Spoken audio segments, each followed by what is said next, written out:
औरत इल्तिजा करती है कि वो नहीं चाहती कि घर की इज्जत कोर्ट कचहरी में रुस्वा हो और अभी भी वक्त है कि मामला संभाल लिया जाए। वो बेटे को समझाती है कि कोई ऐसा कदम ना उठाए जिसके बाद वापसी का रास्ता बंद हो जाए। जब वो पूछता है कि क्या वो शामाइला को अपने साथ ले जाना चाहती है तो वो फौरन हाँ कह देती है, मगर आसिफ साफ अल्फाज में कहता है कि अब वो इसके साथ नहीं रहना चाहता, क्योंकि जबरदस्ती के रिश्ते ज्यादा देर नहीं चलते। इसने वकील से बात कर ली है और सब कुछ कानूनी तरीके से ही होगा। माँ इसे बच्चों और उनके मुस्तकबिल का वास्ता देती है और शामाइला की गलतियों पर मुआफ़ी भी मांगती है, मगर आसिफ कहता है कि मुआफ़ी की ज़रूरत नहीं, तलाक के बाद दूसरी शादी करना इसका हक है और उसके बच्चे महफूज रहेंगे। इस पर माँ टूटे हुए दिल से सिर्फ एक सवाल करती है कि फिर उसकी बेटी का क्या होगा।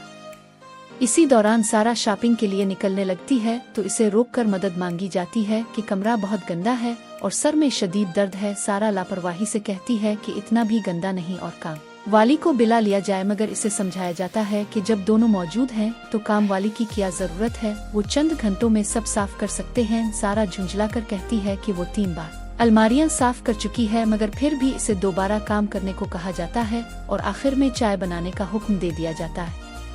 दूसरी तरफ ये खबर आती है कि आसिफ किसी की बात सुनने को तैयार नहीं और तलाक देकर दूसरी शादी का इरादा रखता है। सबको डर है कि अगर शामाइला को इस बात का इल्म हो गया तो वो टूट जाएगी, इसीलिए फैसला होता है कि ये बात शामाइला और बच्चों तक न पहुंचने दी जाए और एक बार फिर कोशिश की जाए। शामाइला अपने बच्चों को गिले लगाकर वादा करती है कि वो बहुत जल्द वापस आएगी क्योंकि इसके बच्चे इसकी जान हैं, मगर आसिफ सख्त लहजे में कहता है कि बच्चे इसके बगैर नहीं रह सकते और वो और उसकी माँ इस पर जबरदस्ती कर रहे हैं। वो बाप होने का हक जिताते हुए कहता है कि बच्चों की बेहतरी के लिए वही फैसला करेगा। शामाइला बच्चों की खातिर सब कुछ बर्दाश्त करने पर तैयार हो जाती है, बस चाहती है कि ये मामला यहीं खत्म हो जाए। मगर आसिफ ऐलान करता है कि वो बात खत्म करने ही आया है, वकील से बात हो चुकी है और आज ही फैसला हो जाएगा।